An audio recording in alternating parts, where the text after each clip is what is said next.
Good evening. I'm calling to order. On a little one? I would Just wait. no, I would just be louder. You have to turn my mic. Good evening, everyone. All of this great energy. This is a room full of champions, and champions have lots of energy.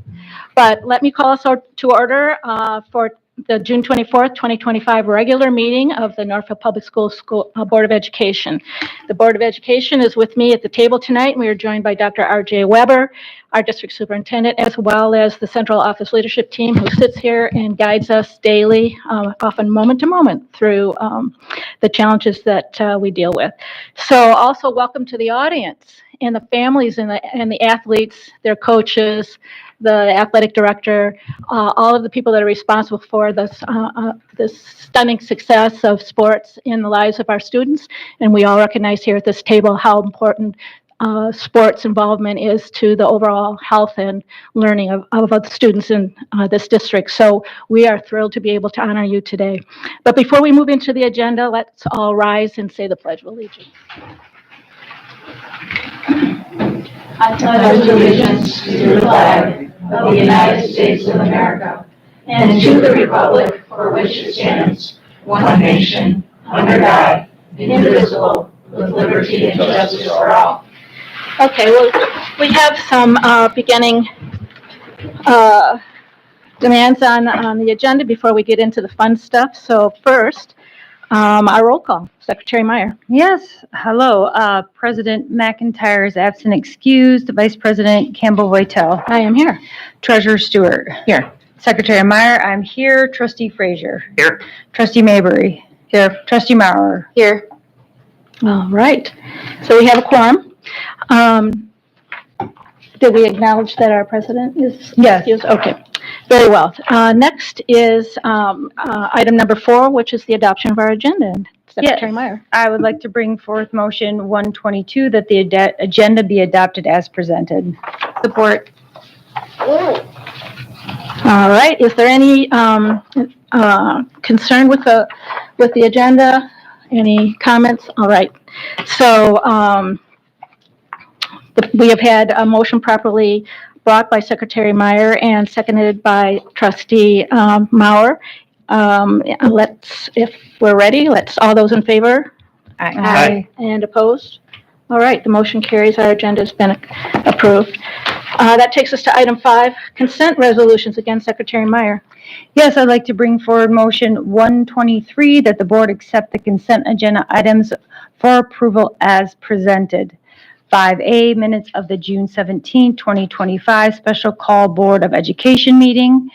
5B, minutes of the June 17, 2025 Closed Session meeting of the Board of Education. 5C, Silver Springs and Winchester Electrical Switchgear bid awarding $249,080. 5D, Meads Mill school change order for additional concrete work totaling $41,305. 5E, lower elementary Chromebook purchase from Incomp TSG totaling $113,293. 5F, schedule a July 15th, 2025 Board of Education meeting at Old Village School at 6:30 p.m. 5G 2025-26 MASB membership dues totaling $9,930.67. 5H, the 2025-26 MHSAA membership resolution. 5I, 2025-26 MASA membership dues totaling $2,092.62. 5J, NEA leave of absence request for the 25-26 school year. Support. Okay, thank you. So I have a motion properly presented by Secretary Meyer and supported by Trustee Frazier. Are there any consent items that a board member would like removed and treated separately on the regular agenda tonight? No. All right.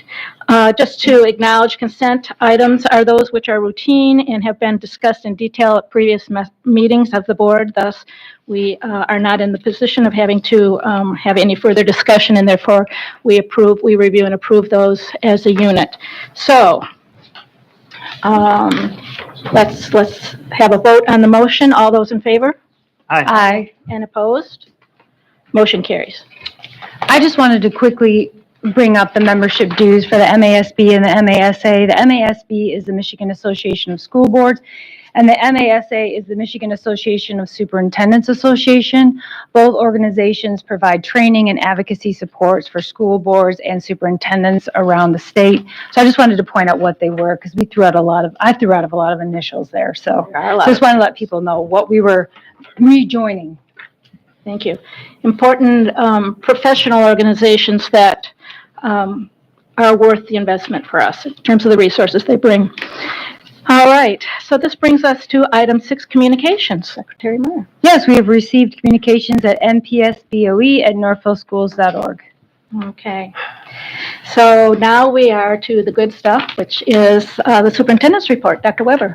Oh, it's even better because it's not me tonight, in the sense that people want to hear from this man and a lot of the men and women he helps lead and the families and kids he serves. You all know Brian Samalski. I've gotten to know Brian over the past 3 years, is genuinely one of the very best athletic directors, actually the best athletic director I've ever worked with. If you let Brian Gordon know that, there'll be a fight, so just keep it down. And it's not just about the results, the books that we have here, the driving by 6 Mile and seeing the board is actually unbelievable. It's not that at all. As a lifelong athlete and coach myself, seeing the care you have for the hiring, the care you have for the coaches, the kids, and the families, Brian, there's so many stories that people have no idea of what you've done and do. You never ask for anything for it. You actually shy away from any kind of gratitude. I've hopefully taught you just to say thank you when people say good job, and that's all. Yes, that's fine. To own it. But you will definitely be the master of ceremonies tonight to a very full room of students that I personally have had the pleasure of watching compete fiercely with beautiful grace. So, Brian, welcome for tonight. All right. Well, first, I just want to thank the board, Dr. Weber, and Dr. Weber's team for having us here tonight to celebrate 8 of our spring teams. Really, really fortunate to work in a district that understands the importance of extracurriculars, athletics, and theater and band, everything that goes on after school. And it's really cool that you guys value what these outstanding student athletes and outstanding coaches do outside the classroom after 2:20 when the day ends. So like I said, we're going to honor 8 teams. We're going to get right into it. So we don't keep you too long. We're going to start with Coach Dalton. He's going to talk about the girls track and field and boys track and field season. Coach Dalton is the head coach of both those programs that are over 300 kids. So he manages that in the spring. So if Coach Dalton and the track athletes want to come up, that would be great. And then just logistic-wise, guys, what we'll do is we'll go through all the teams, and then once we're done, we'll have track and field come back up and take a picture with the board, and then we'll have rowing. So Coach Dalton will talk, then rowing will talk, and then at the end, we'll do pictures with everybody. Sound good? All right, so Coach Dalton up first. Thank you, Brian. He told me I had a hard deadline of 60 seconds, so I'll do my best. But runners, come on up so I don't miss you. I think there's 3 of them here. The rest are out running in the rain or on vacation. So first, as Brian said, thank you to the board for running our kids. I would like a special note to our coaching staff. In track and field with hurdles, there's 5 field events: shot put, discus, high jump. It truly takes a village. Another great season for both our boys and girls. I'm going to start with our girls squad. They won the KLA West Division for the 11th straight year and won the regional title for 13 years. And just crazy numbers there. They have not lost a regular season competition or dual meet since 2013. That's over a decade of being undefeated in league play. On the guy squad, they won the KLA West Division for the 4th year in a row. conference champs for the 4th year in a row, and the MHSA regional title for the 5th year in a row. And then the highlight at the end, they finished runner-up at the state finals, which is the highest finish ever for our boys track and field team. Set three school records in the process: the 4x1, 4x2, and 4x4 relay. And our boys 4x8 relay was state champs for the 4th year in a row. This squad now owns the 3rd fastest time ever by a Michigan team. The number 1 time is also a Northville squad with a kid by the name of Brendan Herger on it. So truly a remarkable group. The 3 young men here tonight, this is Ethan Powell. He just snuck in the door. I'm impressed he's here on time. But truly, I say Ethan would be on the Mount Rushmore of distance runners at Northville High School. Multiple all-time All-State in cross and track. School record holder in the 2-mile, and he's off to Michigan State next year to continue his athletic and academic career. The next guy here in the orange is Reese Griezak, another senior. Reese has a fascinating story, was a football, basketball kid, I would say, and kind of did some sprints on the side. Decided to run cross country and buy into the distance side, and now he's going to Grand Valley State, where he'll also run track and field and cross country. And then just ran 1:52, 1 minute and 52 seconds at the national meet in the 800 half mile, and finished 30th in the country, something like that. Last guy, Ben Hardigan's a junior, so he'll be back, but was on that 4x8 state champ team and on the 4x4 school record team. The thing I'll point out about Ben, phenomenal young man. He's a junior, and he won our team leadership award for the type of kid he is. So 3 phenomenal young men here, a great season for track and field.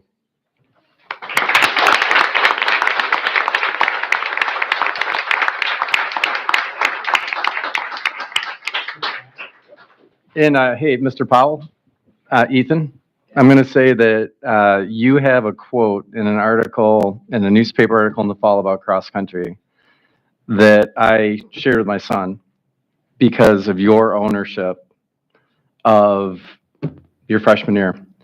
And the fact is, like, you were pretty hard on yourself, but the thing I loved is that the story of that quote in that newspaper article to me was about ownership, perseverance, and motivation.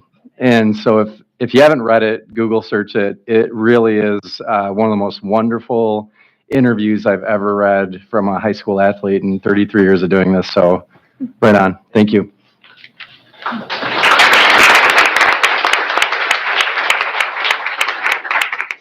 All right. I was feeling good about my 2-mile walk this morning, but I won't tell you. I won't tell you what my watch said after I walked those 2 miles.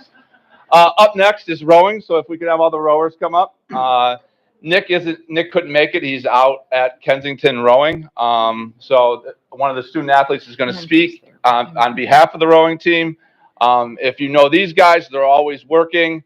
You see the ergs in the hallway working that way. They do a fundraiser every winter where Weber, Koski, and myself compete. I did get 2nd place, lost to Weber, beat Koski. Goal next year is to beat them all. Who's been first the past 2 years? But who's going to speak? All right, so here we go. Come on up.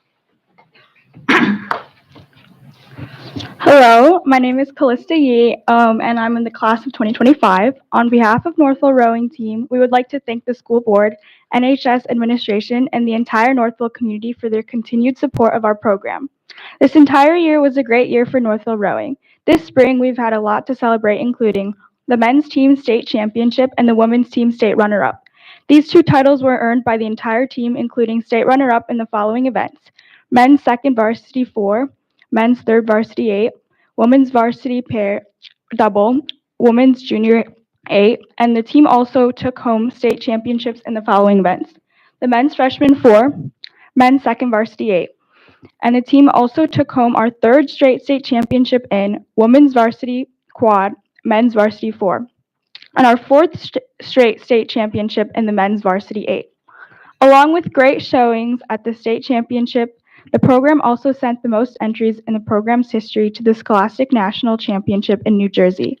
Women's Junior 4, 2nd at Midwest Championships, men's Junior 4, 3rd at Midwest Championships, men's single, 2nd at Midwest Championships. The men's freshman quad won Midwest in the men's Cox quad and took home our 1st medal in the freshman event, finishing 3rd overall. The men's varsity four brought home our second national championship, winning their event by less than a second. The top three crews were separated by less than half a second. Not only did we send crews to compete at the Scholastic National Championship, we took our fourth trip to the U.S. Rowing's Youth National Championship in Sarasota, Florida. The men's single, rowed by Liam Stewart, finished 26th overall. The men's quad finished 10th overall.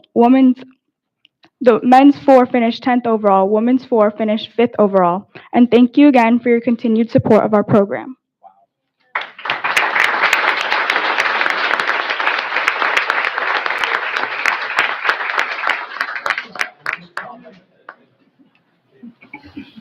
All right, thank you guys. And just hang out. We'll call you up to take a picture with the board once we get through everyone. Up next will be Coach Malley with the baseball players to talk about their outstanding season.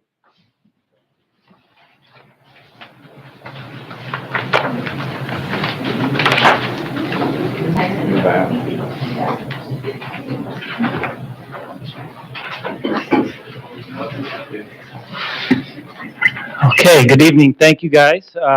My pleasure to be here to speak with you tonight about the baseball season.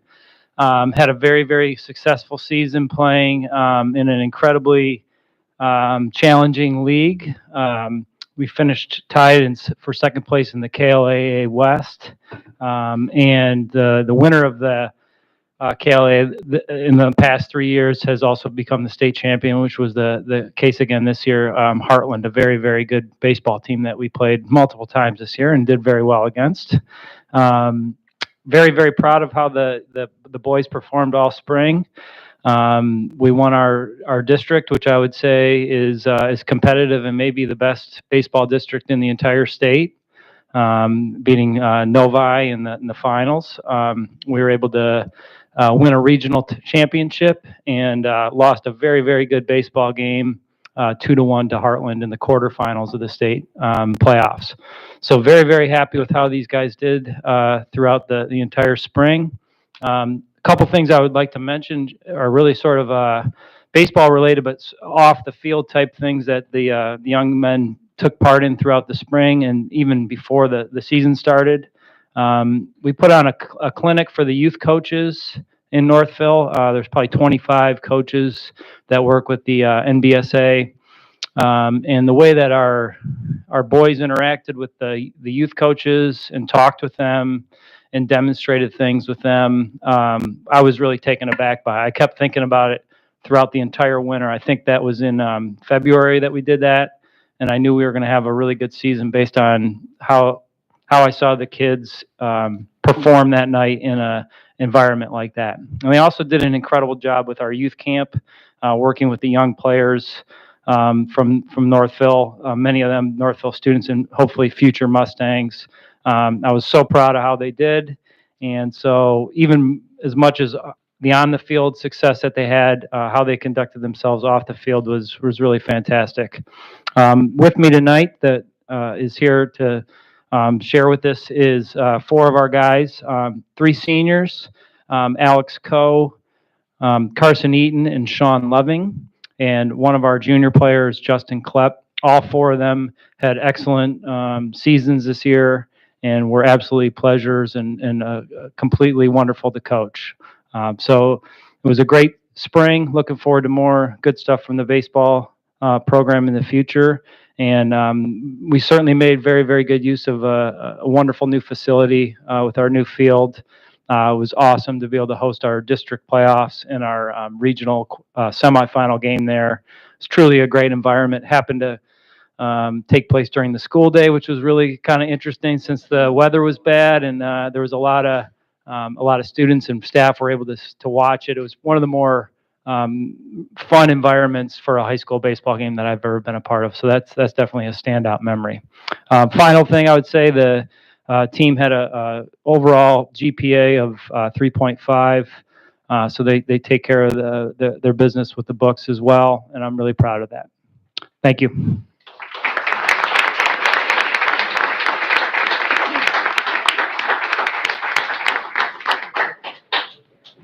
Congrats to baseball on an outstanding season, and maybe we'll do a few more of those 12:30 games next year during the school year. I'm sure that would go over great. All right, up next, softball. So Coach DeBoer and softball, come on up and talk about their outstanding season.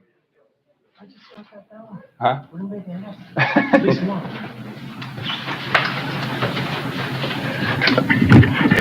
Well, good evening, and I just want to say it's great to be back again.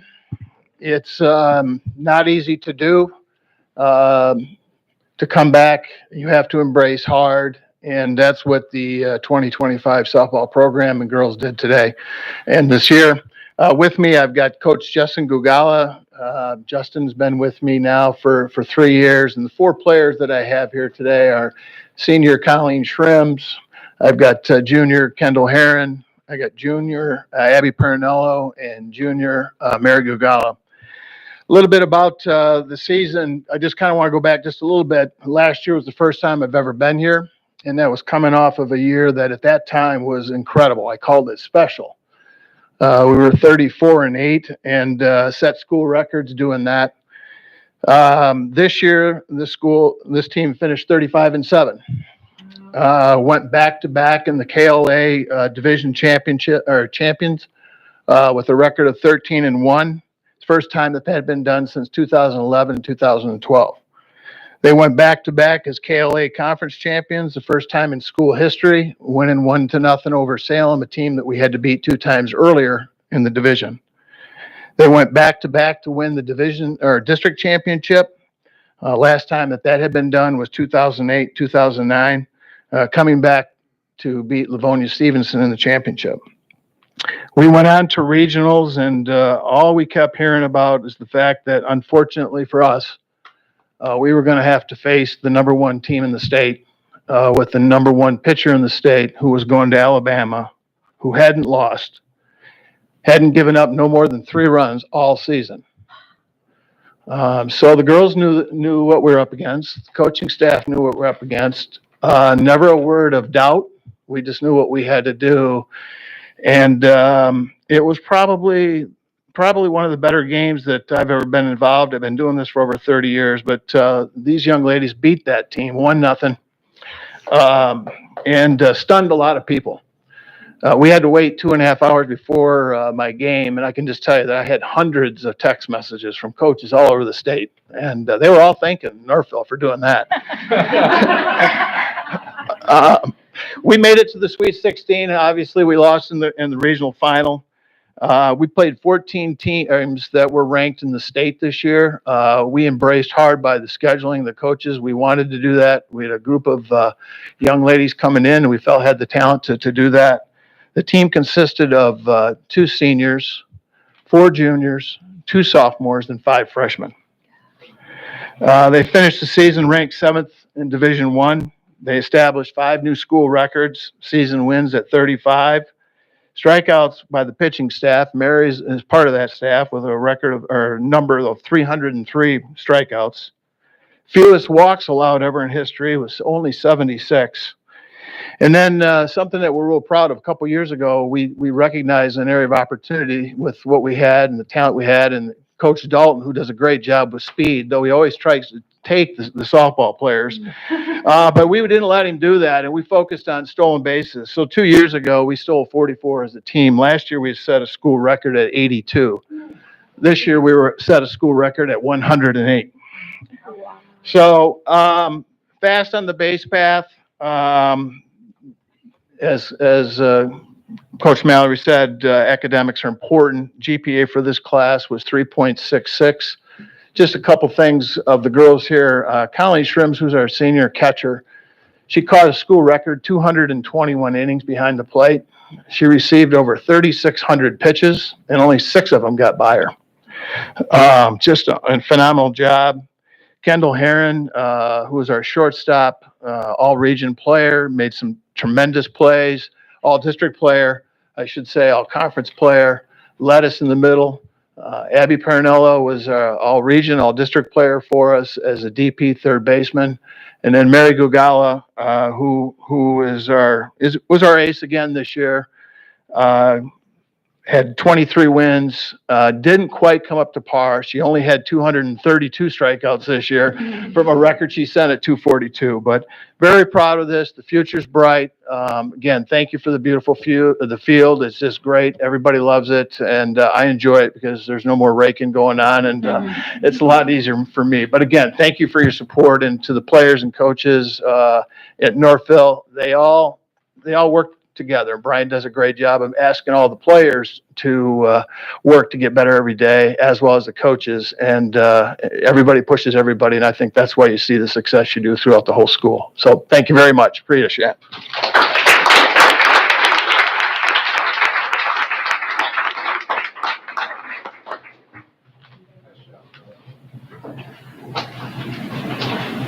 All right, up next is boys volleyball. Coach Aaron couldn't be here. I believe she's doing club volleyball, so we'll have the guys come up, and one of them is going to speak on behalf of the team. Boys volleyball, there's an organization that they belong to that they competed in this year. Starting next year, the MHSA has adopted boys volleyball, so it will be an MHSA sport next spring. But these guys had a great season, making it to the Final Four. So that'll be one of those new banners up in the hallway. It actually went up today. We're putting up 6 new banners, so Devin might need some more money. But so, all right, you guys are up. Hi, everyone, and thank you for having us tonight. I had the wonderful opportunity of assistant coaching this group of guys here this year. This season was truly a special one for Northville boys volleyball. For the first time in program history, we advanced to the Final Four, an incredible milestone for our team. Along the way, we were crowned the outright Kensington Conference champions, won Region 5, and defeated Eisenhower Utica in the quarterfinals to earn our spot among the state's top 4 teams. This accomplishment was made possible by an exceptional group of athletes and coaches whose dedication, resilience, and teamwork made history for Northville. I'd like to congratulate all of our All-State Honors players that are here tonight with us. TQ Setla for second team All-State, Will Wayburn for All-State Honorable Mention, and Julian Janice for another All-State Honorable Mention. Next year, boys volleyball will officially become an MHSAA sanctioned sport, and we couldn't be more excited to see how the game continues to grow, both in our school and across the state. Thank you again for your support and recognition.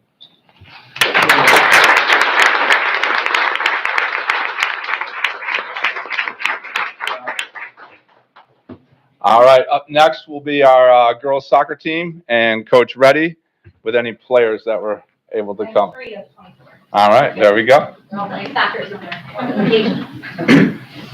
Thanks. All right. Hello, everyone. First of all, I'd like to thank all of you for having us here again. It's really nice that you guys do this, because I come from a different district that never really did any of this, so this is wonderful. I love this. So anyway, I would like to thank the athletic department, just because I coached somewhere for so long, and I think that support makes things so much easier for us and obviously for the players. So thank you to Brian, Rosina, our trainers, Mr. Koski, Dr. Weber, all coming to games, and I think that's amazing. So thank you for that. I want special thanks to my assistants who are not here, Grace Koski and Sarah Hammond, both former players of mine, so it's kind of nice that they come back. I know the girls absolutely love that, so thank you to them. This team this year was every coach's dream to have. They were hardworking, supportive. Everyone was everyone's cheerleader, and very competitive, and above all, just fun. There was never a day I didn't want to go to practice. So that is something I take as not very lightly.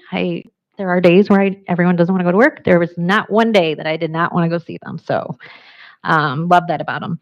I enjoyed every practice game, dinner, dance party, whatever it is we did. And I'm just so proud of them all.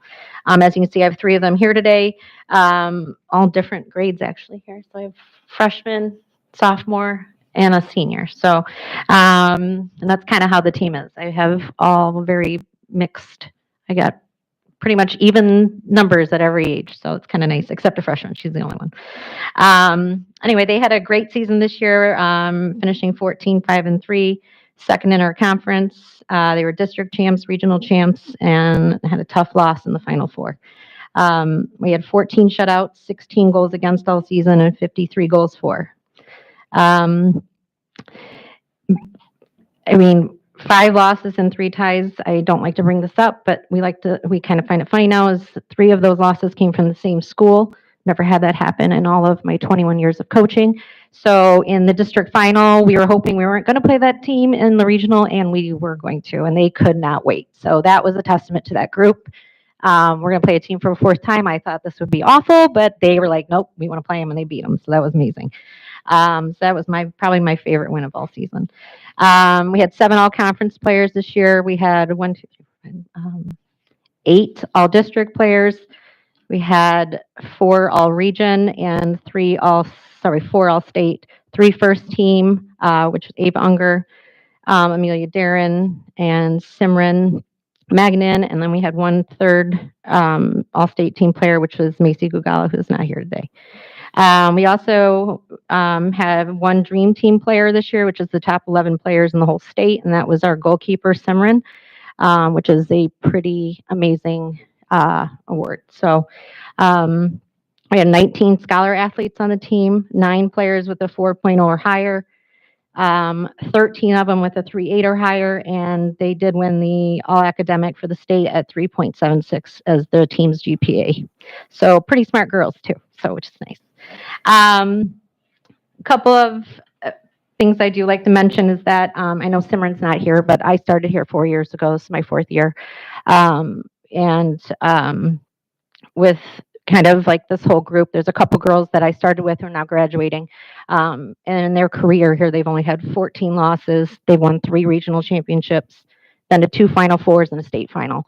So, I think with that leadership with this team this year, they just kind of they understand the importance of team. And I think that's why this team was so great. So without those leaders and those seniors, I don't know if they probably can, she's one of them, contest that this team wouldn't be as good as they are. So I really appreciate that for my seniors, and I wish them all the best. Congratulate all the rest of the teams in this room, and do amazing things. Thank you.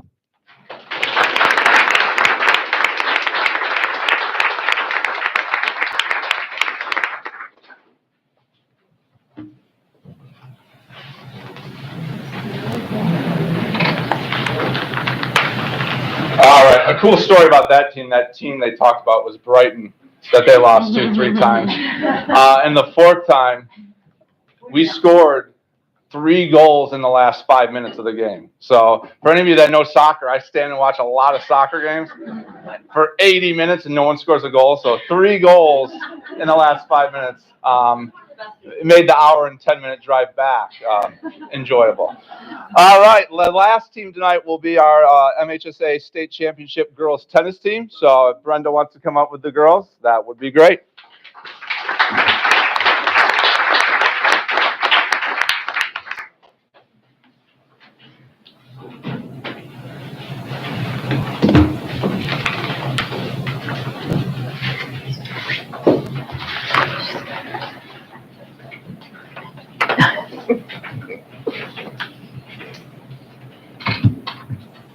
Hello. First, I would like to thank the board for recognizing and celebrating all of our spring sports, not just for the tennis team, but for all the spring sports at the school. It's always nice to be here. Thank you to Mr. Smolsky for always supporting us in every need that we have through the year. I've had to talk to a lot of people after winning the state championship.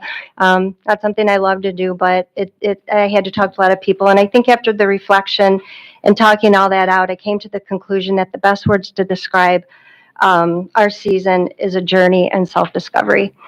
After coaching this sport for so many years, I immediately recognized the talent that we had on this team. We had a bunch of individual talent, and I told them that they were special from the beginning. And little by little, match by match, we became a special team, and we became a team full of talent. We didn't win the division, we didn't win our conference, we didn't win our regional, but we won the state championship. So we embraced the journey and unlocked some potential in physical and mental game that they didn't even know that they had. I'm incredibly proud of them, and I think that you should hear a few words from our team captains about all that because they did a fantastic job leading this team and the group, and together they all journeyed through it of everything that I mentioned. So I think the success is there. So I'd like to have you listen to a few words from our captains, Jordan and Sophie. But first, before I do that, I have to let you know we have great representation here.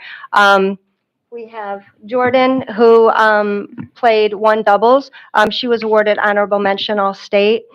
She made it to the second round at the state tournament, only to lose a close tie break with the team that eventually won the state championship. So they gave a great fight with the team that eventually won. We have Sophie here, who won the state title at four doubles. Who's over there? We have Michelle, who was a semifinalist at four singles. We have Sonali, who was a conference champ. We have Julia, who subbed in at the regional conference and regional tournament for our two singles player. Julia played our six doubles, so it was an alternate team. Went to the conference and regionals at two singles. She made it to the finals at the regional tournament, which was unbelievable. We have Lucia here, who was a finalist at two doubles, and her partner, Adia. We have Emmy, who was a finalist at three singles. We have Emma, who was a state champion with Sophie at four doubles. We have Sanaya, who was an alternate, but she played a key role in playing some matches, filled in at one doubles, at two doubles, at three doubles, at four doubles, and she played a key role in subbing in and had a very successful season. And we have Francine down there, who was a state champion at three singles. And I'd like to also three doubles, sorry. She wants to play singles. But I also want to thank my assistant coach, Erin, who's not here with us tonight. She was, the girls love her, and she did an amazing job too. So Jordan and Sophie. Hi everyone, I'm Sophie and this is my co-captain Jordan. We just wrapped up on an unforgettable season with the varsity girls tennis team, winning second place in both conferences and regionals and finally bringing home the champion state title. We'd like to thank our coaches for pushing us to our best potential and standing by us throughout our entire season. And we'd also like to thank the board and the school for supporting us and making it possible for us to compete at this level. Thank you.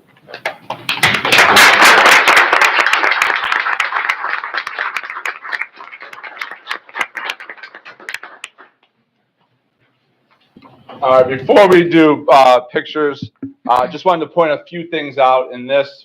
First, I need to thank Rosina Lamerson. She works really hard on this.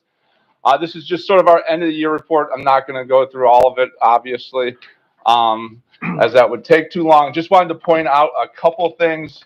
One, by the numbers, this year we had 1,352 student athletes. Almost 60% of the school body participated in at least one or more sports. So I think that's really, really cool. The opportunities that we make available to the kids and the fact that they're taking advantage of that opportunity. So 1,352 student athletes participated. The other thing, if you flip to the back, there's a page that says championships. This is really amazing. And I know Mr. Koski and I say it all the time. It's not normal. It's not. I know it continues to happen every year. But 11 division championships, 9 conference championships, 5 district championships, 10 regional championships.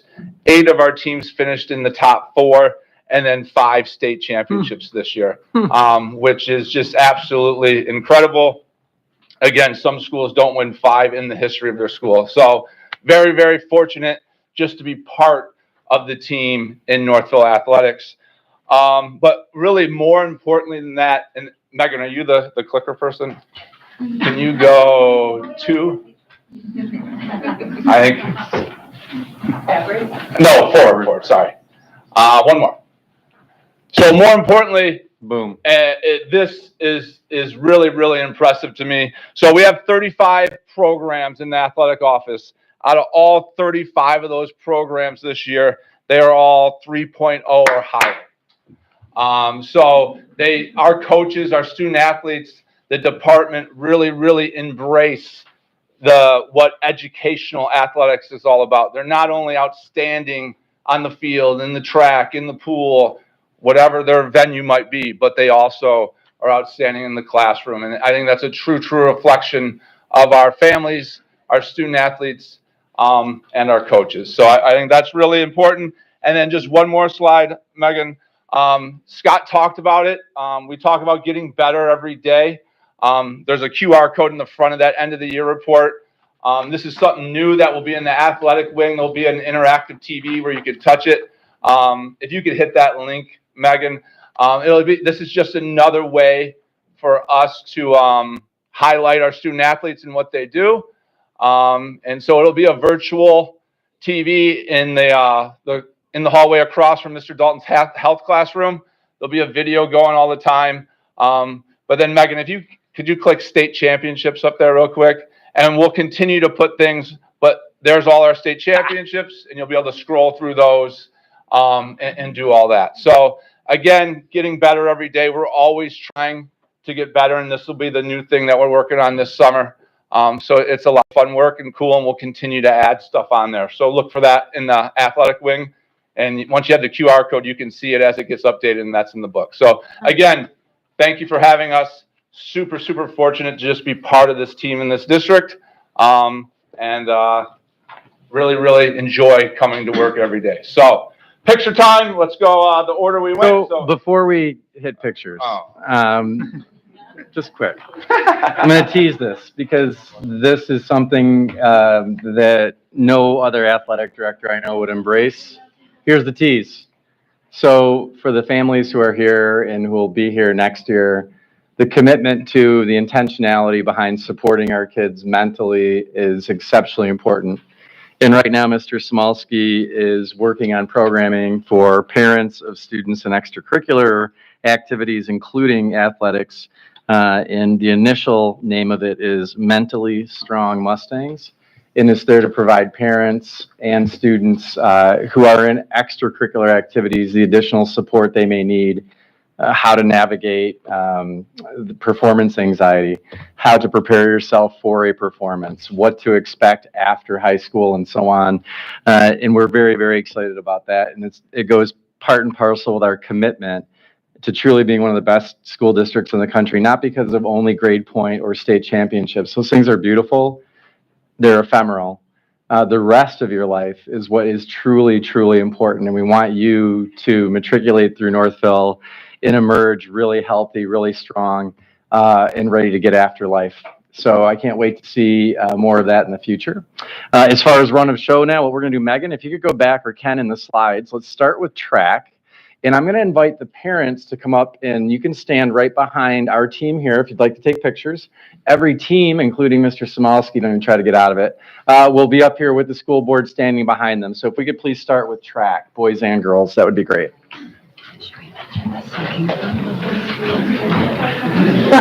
Come on up. Where are we going? You're gonna do the horseshoe. Where's Coach at? Coach, come on, Coach. Parents, you can stand right back here to take your pictures. How we doing? I know. You should probably get a picture.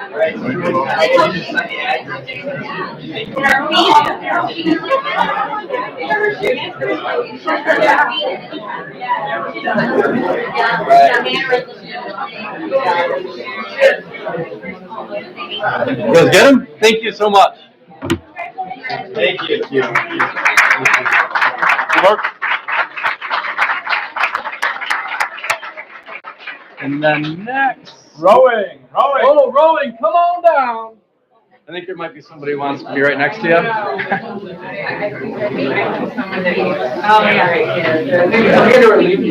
Yeah, come on, buddy.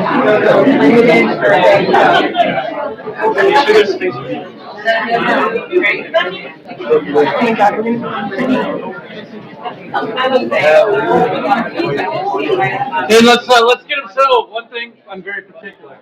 We want to split right here for the screen. Because it says champions, so that's kind of nice. All right, everyone looking this way. A lot of parents taking pictures, all right? Let's go ahead and start. Right over here. Go.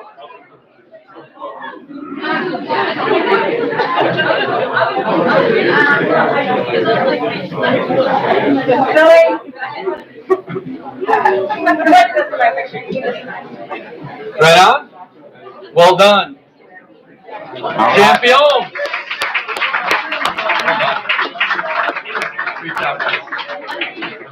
Good job, guys.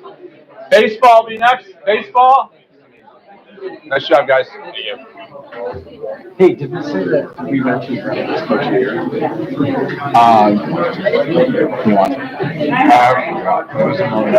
Oh, no, I'm saying like we can get. I don't. There might be some other ones in here. No. Yeah, I didn't want to mess it up. All right, let's see if we play those baseball shirts this week. So, we want to make sure we screen it. I know you want to be a catcher. Was that those baseball?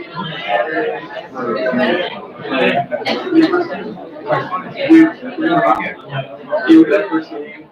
You were amazing. Like, you got into it, but got out of it. It was beautiful. Well, you're lucky your coach because the ref was right there. All right, baseball.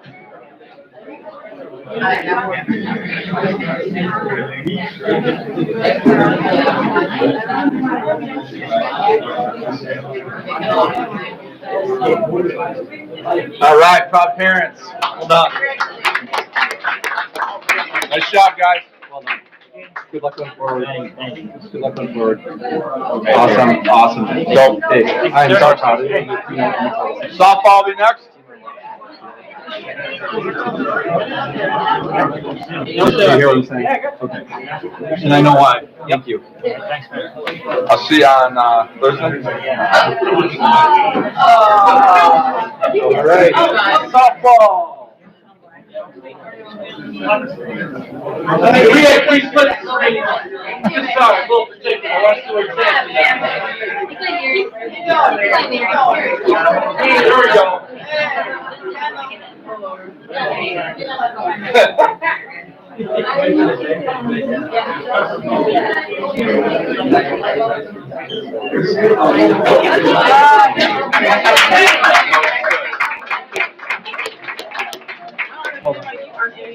I don't want to.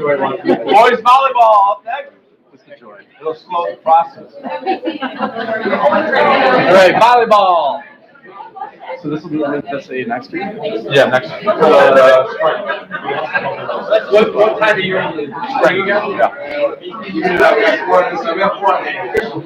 All right, volleyball for the win. All right, listen, thanks for the split.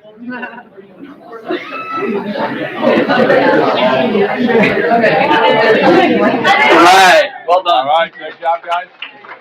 Girls soccer. Girls soccer. All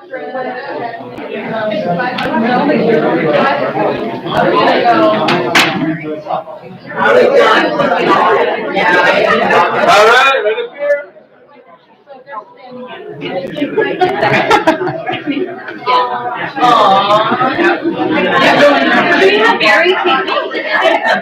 Thank you. And tennis. Yeah,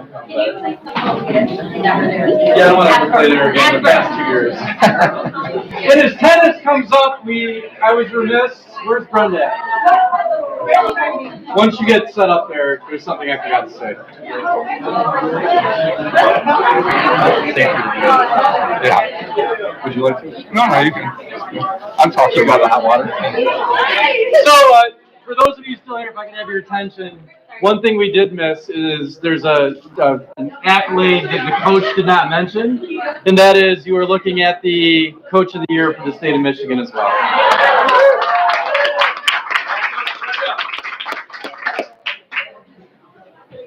Oh, all right. Now we can start. Everyone look up here.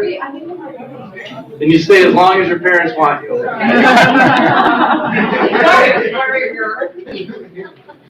Thank you.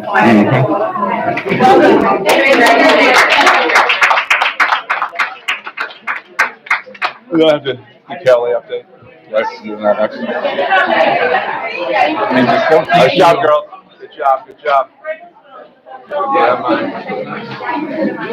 So you can have Brian. See you later. All right, President Campbell Voitel, thank you for that time and energy. As the room exits, the next will be a KLA update. And as the board knows, you had information on the movement of teams in the KLA, and Brian and Tony thought it would be a good idea to give you an update of where we stand now. So we'll just wait a second here, and Brian will do that for us. Thank you. All right, so just so we are currently in the KLAA, which divided in two divisions. West Division, which includes Brighton, Heartland, Howell, Novi, Northville, and then the three schools in Plymouth Canton. The East Division is the three Livonias, Dearborn, Fortson, Dearborn, Belleville, and the two schools in Wayne Westland. So 2 divisions of 8. This past March, the Livonia schools informed us starting the 26-27 school year, they will be leaving the KLA to go to a different conference, the LVC.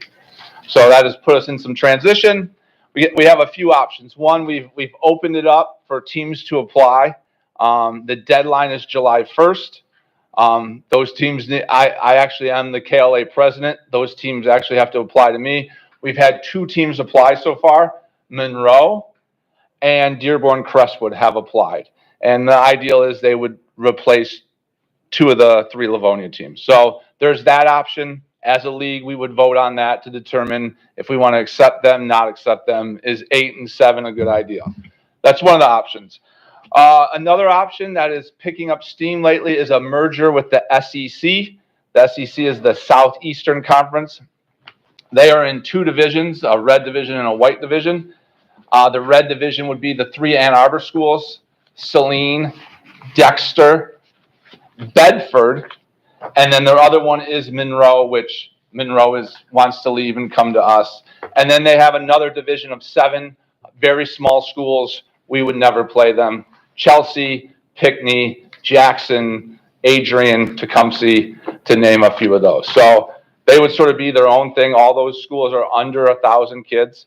So what would impact us in that merger is we would play the Ann Arbors and Saline and Dexter a little more. Another option, the OAA, Oakland Athletic Association. That is a possibility where there might be a merger. Northville could decide to leave the KLA and go to the OAA. So that is also a possibility.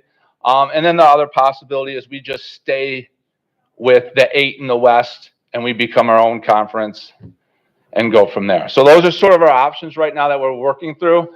Our deadlines, the ADs meet next week. We give the 13 principals an update July 8th. The SEC is going to determine if they want to do the merger or not early August. But by October 1, we sort of will have a better idea of what direction we want to go in. I keep Mr. Koski and Dr. Weber updated on all the things. Right now, there's momentum for the SEC merger. From my perspective, when we look at things, we have 35 programs. We have all levels. So this is a big programming question for me, right? Because not a lot of schools in the KLA right now. I'll use girls soccer, for example, because we just dealt with it. Out of the 16 schools, only 4 of them had 9th grade or JVB soccer. So we then had to go out and find like 15 other games. So the OAA gives us some more flexibility in that programming because it's a lot more schools and we would be able to schedule easier. The thing you look at the OAA is transportation. Does it make sense? How far would the trips be? Pluses and minuses with everyone. We're just working through it. So thought it would be important to update you as we're coming down the home stretch with that. I can answer any questions you might have about that kind of stuff. But that's just sort of the update. Thank you. Thanks. All right. When you make these like mergers, what's the time? Like if you, let's say you merge or make one of these decisions, how long are you saying you're going to be part of those organizations? Or does it depend? It all depends. It's sort of like a year to year thing. Like, for example, the KLA bylaws state you sort of have to if you're leaving, you sort of have to let someone know a year and a half in advance. Okay. So we'll sort of explore all those options and what's best for our kids and our families and our coaches. But all of them are good options. There's positives and negatives to all of them. For me, the biggest thing is programming. Yep. Like, can who we go with match our programming so our kids are getting those opportunities, right? We don't want our student athletes to lose out on opportunities because we're in a league that doesn't have those teams or doesn't have the programming that we do. So that's sort of my mindset that wise. We're one of the fourth biggest schools in the state, so that doesn't come. We'll play whoever. And as you've seen, we're about as competitive as they come. So we're going to compete against whoever we need to compete against. One thing, factor that comes into it that Brian and Tony have been very consistent on, they're empathetic towards the smaller schools. Obviously, if you're a population of 800, you don't really want to be playing against a Northville, and understand that. But at the very end, the final decision that those two will recommend will be one that is truly what is best for our kids in Northville. As Brian said, the amount of programming we have, the number of kids who participate, there aren't a ton of schools that love seeing Northville on their schedule, frankly. The red or the orange and black is very well known across the state. So I know competitiveness for you, Brian, and for Tony, making sure that all the kids have an opportunity to have a really good experience is that important. So 3 options right now that we're looking at. And as soon as we have a recommendation on that, we'll bring that back and, of course, let the board know. Yep, absolutely. Any questions on that or this or the good year? This is really exciting. Yeah, it'll be cool. I'm This is excited really for it. neat. Yeah. Yeah. It should be. And then we could put those. The nice thing is then you could put them around campus. We could put one in here. We could put one at 8 Mile Stadium. And then they're always there. So it's it'll be cool. Another thing to promote what we do and highlight our kids. Yeah. Awesome. So I'd just like to make a comment, I think, about the program overall, not just the spring sports, but in general, the work that's being accomplished with our athletes at the high school, coming from, the elementary level. How inspiring any interaction that these developing aspirational athletes at the younger ages, when they have an opportunity to either be in a workshop or some kind of a demonstration or skills development kind of interaction, how inspiring that is to those young littles coming up behind. And they are aware of and in awe of your athletes. And that a lot of that's going on. So I just want to say that the community recognizes that, and the parents who are future, athletic boosters when they get their kids into the high school are really having really positive interactions with your athletes early. Yeah, it's our coaches are doing an outstanding job of involvement, whether it's bat boy or water girl at a game, or they're trying to, again, it all starts with relationships. And building those at a young age and through, and they're doing a phenomenal job with involving the community and our youth teams and getting them involved with the high school. And there's a lot of just community service work being done by your athletes too. Yeah. And we've been recipients of that at the elementary level, and I just can't say how impressive your athletes are as human beings. So thank you. All right, sorry we're a little longer than usual. But I don't think there's a need to apologize. That was awesome. All right, you guys have a great summer. All right, be well, Brian. Thank you. And I do have 2 additional pieces on the superintendent report. And the first one, our community public schools are centers of community. We are not school of choice. We don't recruit kids or accept tuition. What we do is give them the opportunity. We also care for kids. And an example is that was earlier this week. Ms. Mabry facilitated Representative Breen, Representative Colzar to visit Cook School. And they came, and Jen and Aaron, our leaders there, were magnificent in taking about an hour with the 2 of them and showing them the school and explaining the things we do, from a $6,000 to $16,000 Riften chair that kids need, to the transportation, to the facility needs. And I'm really, really grateful to both of our representatives that serve Northville that they had the curiosity to come and ask a lot of questions on what we need to better care for our kids at Cook. And I think that I am ambivalent in my day job to politics. My simple measure of anybody who's in the political world is, do you take care of the kids I serve? I don't care about your party or your belief system. You do that, I'm good with you. And those two folks showed up, spent time, asked questions, and hopefully some of the knowledge that they gathered can be used in policy making, because policy does matter. And I'll leave it with this, and Beth knows this obviously. And 26 is the age that we up to that students can be with us. And in Michigan, that is by far the longest of any state in the union. And I would posit that I'm very proud of that, to be a Michigander, actually. And Beth, you should be incredibly proud of your leadership at Cook and your leadership that you have at Cook. It was really wonderful, so thank you. And then this just came in today. You've all heard me talk about the fact that one of the measures I have of the success of this district is how we impact every student in the state of Michigan. How do we use our privilege to go towards things that are innovative, or that we have more bandwidth to carry and to help? And Rebecca and I asked you to approve something, it would have been, I think, December, with Mr. Boffman, in going to basically work for Michigan Virtual University to bring AI forward to the state. Well, this afternoon he was awarded the Presidential Service Award from MASSP due to the pioneering AI work going around the state of Michigan. So I'll put that in my little folio, that that's one of the measures and metrics that that I believe really determines a truly great organization, are those type of metrics of what does your organization do beyond your borders? How is it mimicked? And most importantly, how does it serve people it does not need to serve? And so those are all things you're not going to see on a budget bottom line, or a state championship board, or SAT scores. But they're things that deeply matter, I think, in top echelon organizations. So I want to share those two things with you. And I'm finished there. I know we've got a lot of labor stuff going on here shortly after we do our public comment our first time. All right. Well, thank you very much. It's been wonderful. But we are returning to our regular list of board work. And this brings us to our first of two opportunities for public comment. And do we have any cards? We do not. Any inspiration coming from those sitting in the audience? Okay, so now we'll move on to item 9.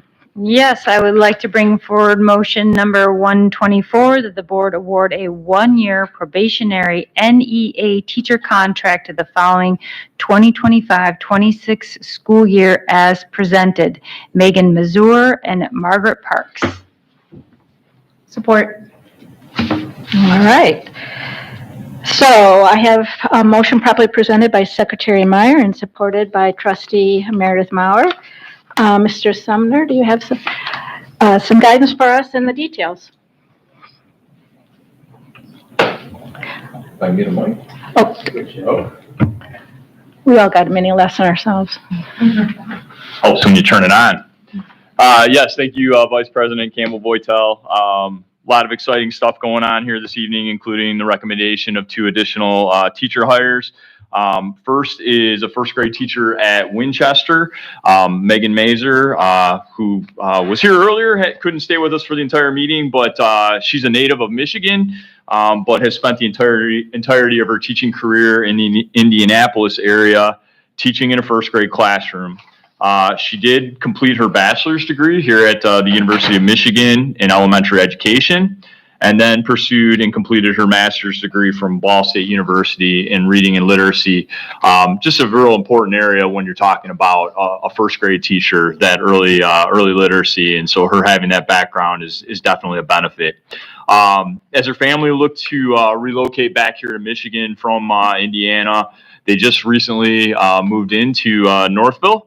And so we're fortunate that Megan also desired to teach in the community where she's going to call home. Our interview team was very impressed with Megan throughout the interview process.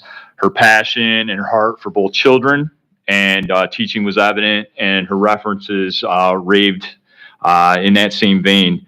Words like dynamite and treasure were some of the complimentary words Megan's references shared with me as they described her.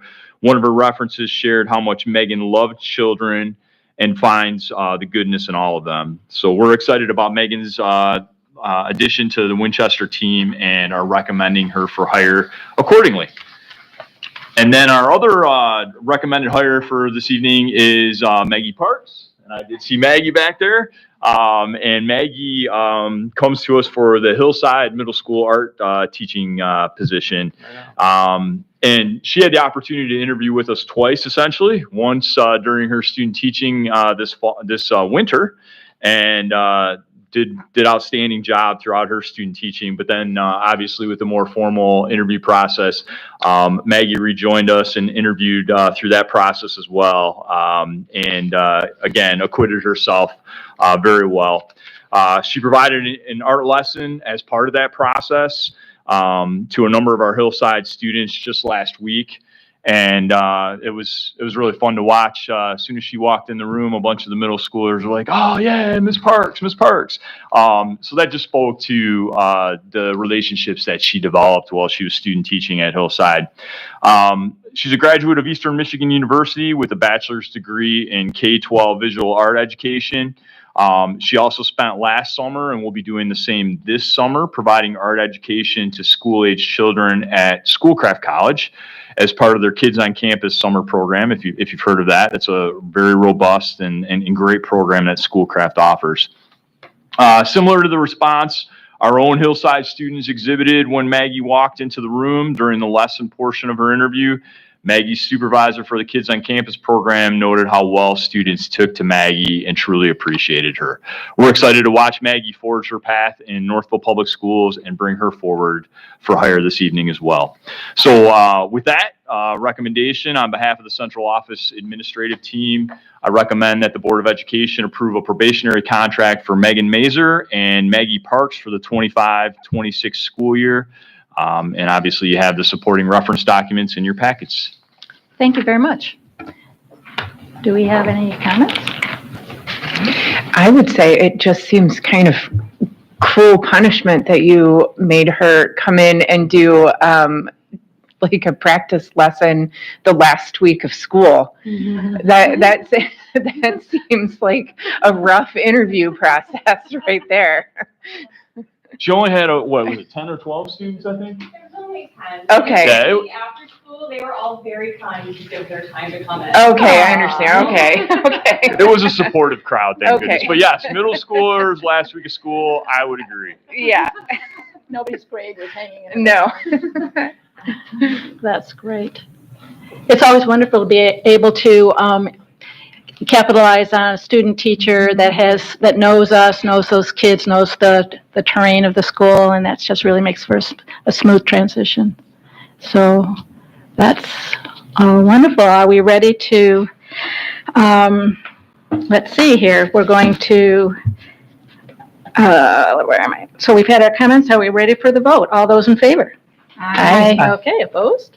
The motion carries. Welcome to the graduates.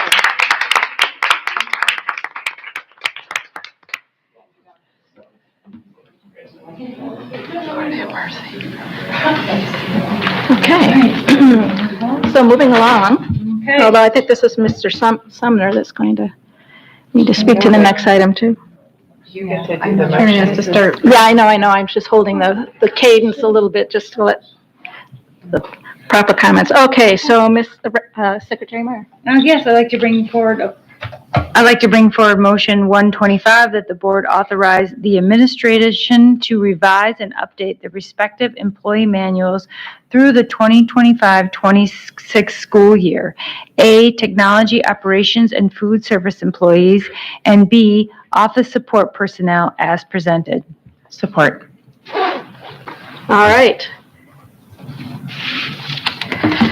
I have had a motion properly presented by Secretary Meyer and supported by Treasurer Stewart. Mr. Sumner. Thank you, Vice President Campbell Voitel.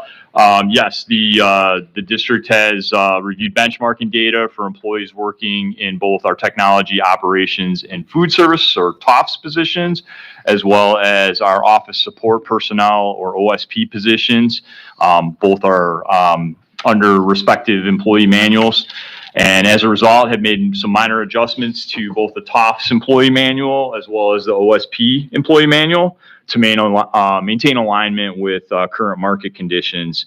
As such, it is recommended that the board authorize administration to update and revise both the TOFS employee manual as well as the OSP employee manual, which includes, in both cases, economic and non-economic terms and conditions of employment through the 25-26 school year. Updates are summarized within your supporting material. All other terms in each of these respective manuals remain in effect except as specified in your supporting documentation. All right.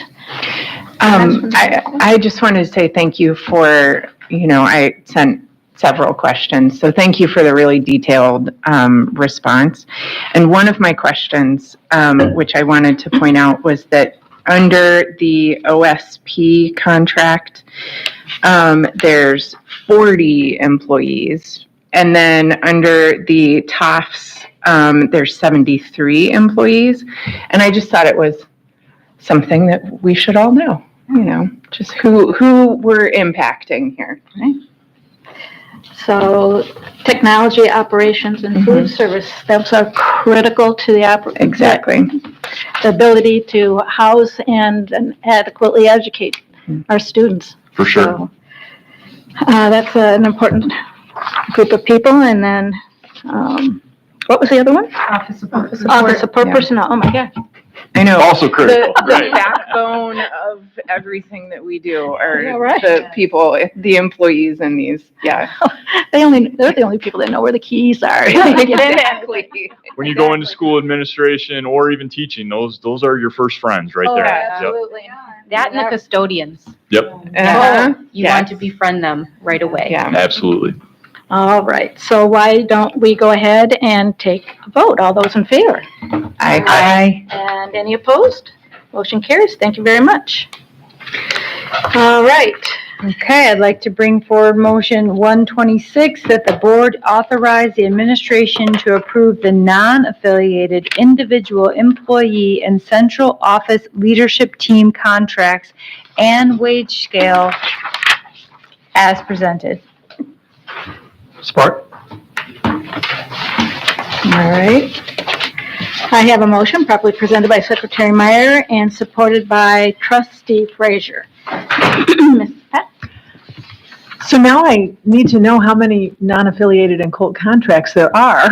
I don't have that number ready, but it's probably around 22 or 23, which is that was a great segue into what I wanted to talk about today. The non-affiliated contracts and the central office leadership team contracts, those are folks that don't fit into whether it's a collective bargaining agreement, NASA, NEA, or employee manuals such as OSP and TOFS. So these are individual contracts that you approve each year, and we apply the same process that we apply with all of our other groups as we're considering, what does that contract look like each year. These contracts don't change a lot on the working conditions. They're pretty small contracts when it comes to that. It's pretty much come to work and do this job. But without further ado, I am recommending that the board approves the non-affiliated and Colt contracts for the 25-26 school year. Thank you very much. So comments from the board? Non-affiliated and Colt contracts. We have great respect and humble honoring of the work that Colt does. Thank you. And we're very cognizant of that when we take this vote. So why don't we go ahead and take the vote? All those in favor of approving these contracts? Aye. Any opposed? Hearing none, the motion carries. Thank you. Thank you. Okay, I would like to bring forward motion 127 that the board approve the 2024-25 final budget amendment as presented. Support. All right, I have a motion properly presented by Treasurer Stewart. No, by Secretary. Presented, but she did support it. Oh, that's right, okay. By Secretary Meyer and supported by Treasurer Stewart. Thank you. Mr. Kling, take it away. Okay, this is going to be a quick overview of the final budget. I know this is probably, I think, the third or fourth, maybe, time we've kind of gone over this. There's never too many times. Never too many times to talk about budget, let me tell you. So I'm doing the high level items. The whole budget is in the packet, obviously. So again, to kind of go over the final amendment compared to the April amendment, it's really a change of revenue. Revenue increased, and that had to do with the state aid, the May state aid. Compared to the April, the state assumed less property tax revenue on that May state aid, which increased our foundation allowance. Again, that's something that throughout the whole year, we have 11 state aid payments. Throughout the whole year, they're adjusting that. And so that was to adjust hopefully for the final time, and hopefully it's accurate. Again, that goes through August. So that was based on the May. There's still multiple state aids to go. So that also reflected an increase of some lien RESA revenue. And so overall, you saw an increase when compared to the April budget of revenue of 1.7. On the expenditure side, it was pretty consistent. We saw an increase of about 21,000. Again, it had to do with an increase in purchase services, but then also we saw a decrease in that capital outlay. So that kind of balanced where salary and benefits kind of stayed consistent, as you can kind of see from this breakdown by object. The good news is, going from the April to the final budget, we saw a decrease in our deficit from 2.4 to 750,000. So we have an ending fund balance of around 32%. Again, this is the same information on by function. So the first one was by object. This is now by function. You can kind of see the revenue broken down by function, and then also the expenditures broken down by function. Again, at the bottom, still a deficit of 750,000. And then this is the history of that final, again, budget. We've talked about this. This is 5 years of actual, and then that final. And then on the bottom, you're comparing those expenditures as a percentage of revenue. So as you can see, we've been under 100% a number of years, and we have the final just above 100%. Any questions on the final budget amendment? It's always nice to see the deficit go down. Yes. The expected deficit, yeah. So that was wonderful. Well, we have talked about it. We had a budget.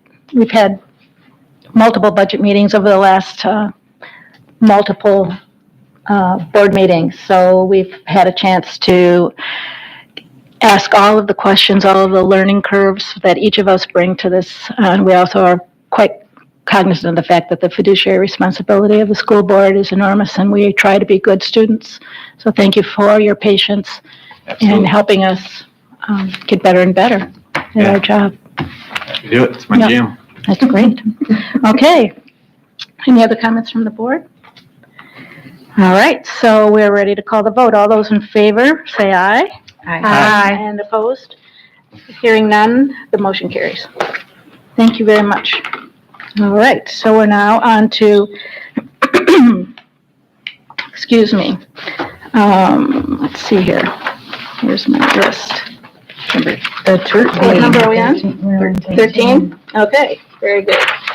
We're on to item 13, the 2025-26 budget adoption. Treasurer Stewart this time, or are we sticking with what we give? Sure. Secretary? Okay. To have someone else for a little bit. All right. I will bring forth motion 128, that the board approve the 2025-26 budget as presented. Support. Okay. I have a motion properly presented by Treasurer Stewart and supported by Secretary Meyer. Mr. Clay? All right, me again. Yes, so this is the initial 25-26 budget. We had our budget hearing earlier this evening and had a great opportunity to kind of dive deep into the details there. This again is a summary of that kind of conversation, again by object and function level. So summary here. Oops, sorry, one more. Summary here. Oh man, I think it's my eyes. Really, you're seeing a decrease in revenue as when compared to the final budget. And again, to kind of talk about some of those high level things, you're losing one-time funding of 2.9 million, and you're also losing 900,000 of COVID funds. So although we're seeing an increase in the foundation allowance by $392, and we're seeing an increase of FTEs rather, it just isn't enough to offset the massive decreases in revenue there. So you're seeing a decrease in revenue, and then you're seeing an increase on the opposite side. You're seeing an increase in salary and benefit, or in expenditures, and the majority of that is due to contracts. So when you see revenue decreased by 1.3 million, and you see expenditures increased by 1.6 million, that creates a deficit, especially when our last final budget had a deficit of 700,000. Now you have a new deficit next year of 3.7 million. So it's that combination of ESSER cliffs, one-time funding, and increased contracts and purchase services. So again, in the screen, this is by object, so you're kind of seeing it by what you're spending it on, for a deficit of 3.7 million. And then you're seeing it again by function on the where. So the expenditure side is where you're spending it. And so that's a comparison from the final to the initial budget. Again, a deficit of 3.7 million. And just a note, this slide needs to be corrected, that 27 needs to be corrected, because this is, oh, I'm sorry. No, this That is one's correct. right. This is The other correct. one was wrong. Correct. It's in the packet. Yeah, that's right. I'm like, wait, this is correct. Okay, sorry. Just didn't want to make sure that didn't forget that. And then here we have 4 years of actual. That's audited financials, and then that final budget, and then initial budget. So again, at the bottom, you have your expenditures as a percentage. So you have 103 as your percentage, which means you're 3% expenditures over revenue, meaning you have a deficit of just over 3%. Oh, sorry. Any other? Sorry about that. Any other questions on the initial budget? I just want to comment and thank you, and I just want to, for all the people watching, I just want to comment on how you're having to make this budget based on predictions of what you've seen been proposed, but nothing's been set yet. And our fiscal year ends at the end of the month, and we have to have a budget for next year. And the state's fiscal year begins in October, I believe. And so they don't have to, they're not in the same guidelines. So even though it'd be very wonderful, and I know, speaking of MASB and MASA, have both advocated to the state that they get a budget passed in time for school districts, they have not done so. And so we are basing this on predictions, and I appreciate you doing that. But you are basing it on a prediction, and we don't have final no right now about what that's actually going to look like yet. Yes, that is correct. So I just want to thank you for having to do that. I mean, as someone who probably deals with numbers, it's probably frustrating to you to be dealing with, ideas of numbers as opposed to, actual concrete, knowing what's going to happen. I don't know. I find it extremely frustrating. So I appreciate the fact that you've done that and are basing it off of what we think might happen. I appreciate that. I will say, this is our first budget. We get to amend it. So we'll do a mid-year budget amendment, and then things will change again, and then we'll get a final budget amendment. And so this is kind of our initial, this is our initial stab at it, and then we'll get another one later. So it is frustrating, but everybody in the state has this issue. And yes, I think they talk about how they want to get us a budget earlier every year, and we're all like, oh, this might be the year. And then it's. From what I read, the Senate isn't even meeting. No. Yeah, so they're not really, I mean. Well, recognizing those challenges, though, it's really quite miraculous to look at the progress from the estimated first budget through the correction and the final, is that you really do bring them down. You bring those numbers, expenses and revenue within, a really tight margin to keep us on track, even though you're starting with such intangibles. And so the predictors are hard. So that's, when you look at really that trajectory over a year, how closely you land the plane to the runway that we need to hit in order to stay, on the positive side of the balance sheet. So thank you very much for that. Absolutely. Thank you. I know that doesn't mean that we don't have structural deficit that we have to pay attention to, and we have to make sure that we can make long-term decisions that minimize the cost to the district and our solvency going forward. And we're quite cognizant of that, so we'll work with you on that too. Absolutely. So thank you very much for that. All right, are we ready to call the vote on this motion to adopt the 2025-26 budget? All those in favor of approval? Aye. And opposed? Hearing none, the motion carries. Thank you very much. Now, before we move on to item number 4, I just wanted to take an opportunity to insert a comment. In this new school year, the legislature mandated a change really in the way that we, the growth and development of administrators in schools. And it now requires that there is a mid-year pause to take stock and to understand progress, professional progress, and not only our building administrators, but also our superintendent. So the support of superintendent professional growth and development is entirely consistent within our principles in this district for maintaining a growth mindset and our felt obligation to ensure that we have a supportive environment for all administrators as well as our superintendent in this district. So I just want to say, because that has become a mandated obligation this year, for the first time, our mid-year check-in or update with our superintendent was an obligation of this board, and we did indeed meet to be diligent in our obligation and committed to the fidelity of our process to conduct that mid-year check-in. And so I want to just assure the public that we have met our obligation, and there will be no comment on that in this meeting, but that stay tuned. We'll have more to share about that in the July meeting. So that's just an information update about that new process.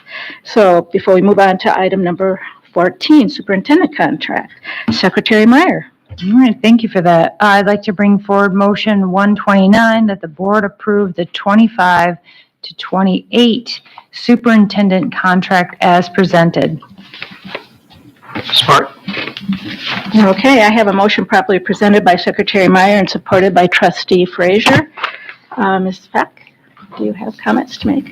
So, as you know, the superintendent contract is renewed at this point in time, but the evaluation and the process, there's things that happened in December that impacted his contract that the board had already voted and approved on, which is the length of the contract. And then the other part of that is, where does that sit on compensation? So, and that part is done in conjunction with our other bargaining units and employee contracts. So we went to task with that, working with Dr. Weber, who also worked with President McIntyre and Vice President Campbell-Boytel. They had some conversations about what that change in wage might look like. Superintendent Weber was rather insistent that it stay consistent with what our other bargaining groups as well as our non-affiliated contracts are. And that is what is presented to you today. Okay. Thank you very much. Any comments from the board? No? I sincerely appreciate that. I remember that last year, having that alignment I think is really important. So continuing that is much appreciated. I know we haven't, finished negotiations with all parties, but that we are at this point in alignment, I think is really good, and it sends a good message across the district. So thank you. Thank you. It's important to me while I'm in a privileged position, to never take advantage of that privileged position. So thank you for saying that. Okay. All right, we're ready to call the vote. All those in favor? Aye. Those opposed? The motion carries. Thank you very much. Thank you all. All right, item 15, the first reading of policy 3007 audits. Okay, drum roll please, because this is the final motion that will be brought forward for the 24-25 school year. So everybody just, I know, very exciting times. Next time we have a meeting, you'll see the number 1, and it will start all over again. So that exciting start, I know I made that, I really hyped up this policy audit. All right, The board, I bring forward motion 130 that the board approve policy 3007 audits for first reading as presented. Support. Okay. So I have a motion properly presented by Secretary Meyer and supported by Treasurer Stewart. Do we have any discussion? Yes? Would you like an update for the community as well? I know we spoke about it last week at the Committee of the Whole. Yes. I'm happy to give just a brief overview of why there is a need for this policy Please. adjustment right now. That would be great. So policy 3007 is about audits, and it really talks about selecting an auditor. This policy implies that we're selecting an auditor and you're approving an auditor every year. We have another policy, 3003, that talks about the importance of continuity of purchase services, and it specifically calls out auditors, and that is not something that you would approve each year. When that came to my attention, I went right to our Miller-Johnson policy book that I kind of ping things off of, and I noticed that our policy had not been updated on that. So we had some inconsistencies between the two policies. This corrects that. Okay. And we've all had a chance to look at the corrected version, the red line version, and all right, so we're going to vote on this motion. If there's no other comments or discussion, all right, all those in support or in favor? Aye. Aye. All those opposed? Hearing none, the motion carries. Thank you. All right, so that's 15. Item 15, any added agenda items? Megan, do we have any? There are none. Okay. This brings us to the second of 2 public opportunities for public comment. Hearing none. No blue cards? Okay. Questions, comments, reflections, anything from the board? Yeah. So we're all Northville residents here, so all of us should have received in the mail our sinking fund renewal mailer that came to my house just, I think, in the last couple of days. So I wanted to bring that up for the public, that we have a sinking fund renewal that will be on a ballot August 5th. 2025. If you need more information, if this amazing flyer does not give you all the information you need, you can go to the Northville Public Schools webpage, and up in the corner, there's a drop down that goes directly to sinking fund information, and hopefully you will find more information than you could ever want on what a sinking fund is and why it's so important to our district. So, do we want to say why it's so important in the record? Well, I didn't have anything prepared, but it is a very important fund for us. It helps not only to act as a rainy day fund in case, a boiler goes, a freezer, a new roof, something of that nature, but it also helps offset maybe additional costs in our bond fund. So there's ways that the sinking fund can help that fund as well. So it's pivotal for our district, and it really helps to fund projects that otherwise would have to come out of general fund or the bond. Right. So there's always in any large bond construction project surprises when you take the roof off or you remove a wall or you look at a foundation that suddenly, you realize that an investment's got to be made in cement work or something. And also additionally, in Northville, we have a lot of older buildings. And so there's continual upkeep, there's continual site work. And so it just helps facilitate those needs as well. So I forgot to mention. And this is a no. Yes, I was just going to say it is. I forgot to say that it's a renewal and it's a zero increase. So it's keeping the same millage amount. That's right. So the homeowner won't experience any increase in tax rate.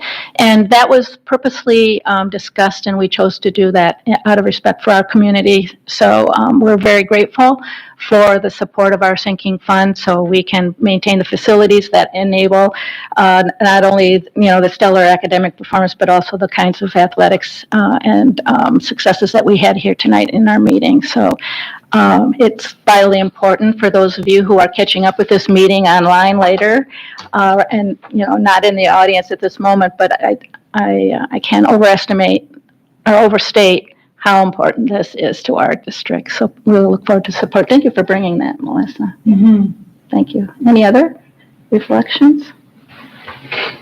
I just, as we come to a close, I just wanted to say thank you. I mean, we've had a transition during the middle of this school year, and I wish that President McIntyre were here so she could be part of this, but just wanted to thank the new members for coming on and easily transitioning with us. And it's been a nice second half of the year, and so looking forward to all the work we're going to do for the 25-26 school year. I really enjoyed being able to have the athletes here as a final part of our final meeting for the school year. It's a nice kind of capstone for it, and another opportunity to congratulate the class of 2025 as they go in various exceptional ways. And so that was a really nice way to end things. And I just want to tell everyone, Dr. Weber and the whole Colt team, thank you so much for all the work. And I hope everyone enjoys a little bit of a respite as the audit begins and so forth. So I know what I'm saying. The work never ends, but I do appreciate it. So thank you. Thank you, everyone. And as we finish up, obviously gratitude to the 7 folks who ran for and choose to be here tonight on the school board. Thank you all sincerely. And she's not here tonight, but I would be very, very remiss. I talked about Aaron Boffman a little bit early, but frankly, his opportunity to do that was on the shoulders in many ways of Dr. Brock. Sandra Brock, for the past 6 months, has led our academic efforts, with that office being a person down. Beth Santer, Darby Hoppenstedt, myself have all thrown in to try to go towards those things that can be helpful to support Dr. Brock. But as a person who grew up here, whose mom was a teacher, and just seeing her rise to a real challenge over the past 6 months was a joy, and an ancillary benefit for me personally as I got to know Sandra a lot better. Through our direct contact and our communication. She is a huge, huge asset to this public school district. And I wish she were here to hear that. And she would just look at me and say, nah, yeah, she is. And I'm exceptionally grateful for her, and we are grateful for her. And thank you for acknowledging the Colt team as you saw tonight and every other night. The privilege I have to serve beside these folks is ridiculous. I don't know what kind of lucky star I was born under, but the team that serves our kids and our community is truly exceptional. And as you as a board, and we all come together. You mentioned the election. It's kind of a weird thing in the middle of the year. All of a sudden, the composition of a governing body changes.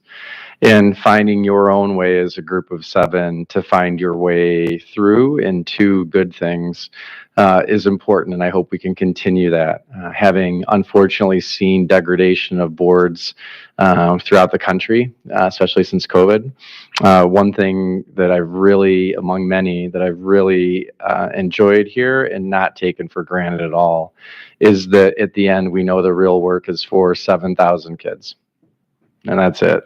It's not about us. It's about them. So, so much love and respect to everybody out there, and thank you to the Colt team. And we have some regulars in the crowd that you can't see on camera, but I'll thank you as well for being here as often as you are. I'm grateful for that. And to our tech team in the back, thank you.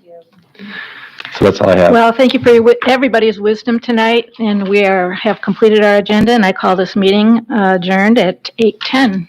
Thank you. You guys make it work.